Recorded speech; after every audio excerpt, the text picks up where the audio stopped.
The 2025 Spanish Grand Prix was quite a boring one for the vast majority of laps. Only one who could possibly challenge them, Max Verstappen, was in P3 chasing after Lando Norris. But at the end of the race, the situation is going to change dramatically. So, what actually happened? The drama of the 2025 Spanish Grand Prix starts on lap 55, when Kimi Antonelli suffers a mechanical failure and causes a safety car.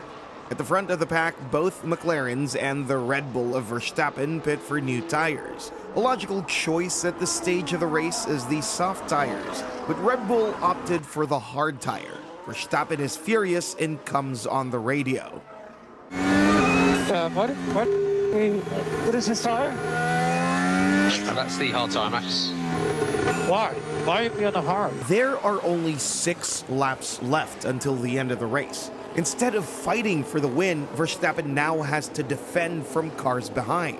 Hard tires are much harder to warm up than the softs. The restart is crucial for him.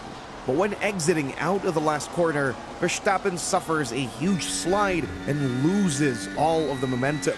Leclerc catches up, makes sure he doesn't overtake before the start-finish line, and flies past Verstappen. They make small contact. Verstappen is on the radio again. Oh, he just ran into me. What's happened with Max? Nothing, just an incident. Should it be a penalty for Leclerc? He was keeping his steering wheel straight. He wasn't forcing Verstappen off the track, so it classifies as a racing incident and no penalties were assigned. The next thing that irritates Verstappen is George Russell, who attacks him on the inside of turn 1.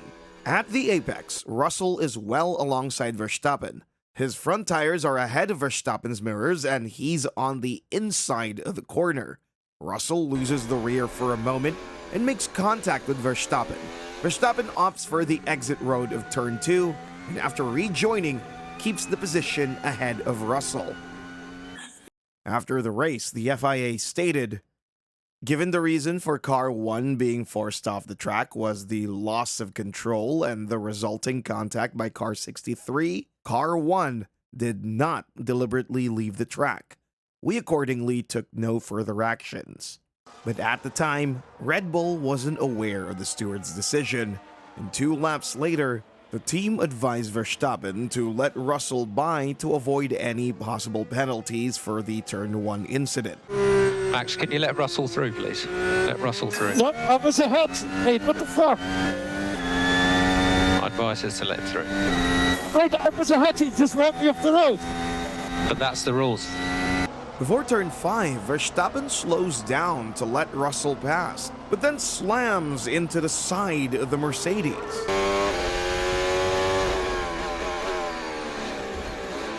Silence on the radio from Verstappen.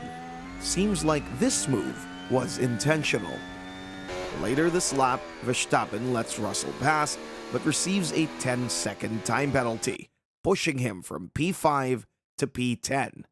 Should the FIA have disqualified Verstappen for intentionally causing a collision?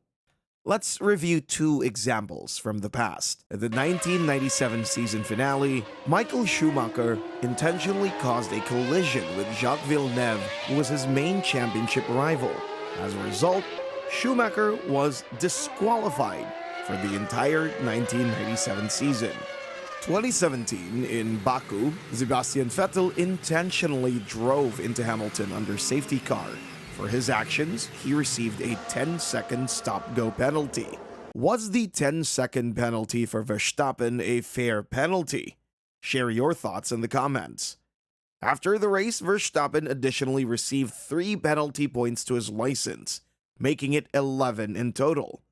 1 more penalty point this season, and Verstappen will receive a race ban.